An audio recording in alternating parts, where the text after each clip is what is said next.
hari pesona Islam pudar di bumi ini. Islam identik dengan kesejahteraan dan kesempurnaan.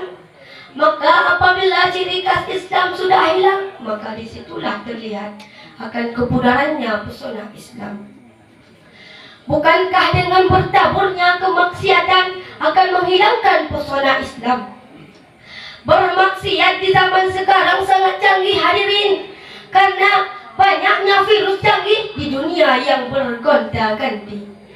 Bermaksiat tidak hanya di dunia nyata, tapi juga bisa di dunia maya dan di sosial media. Bocah-bocah di bawah umur yang dengan mudah mengakses hal yang tidak bermoral, membuat generasi hancur dengan seketika. Bukan saja yang bocah, yang tua, yang dewasa, semua juga diperbudakan oleh teknologi.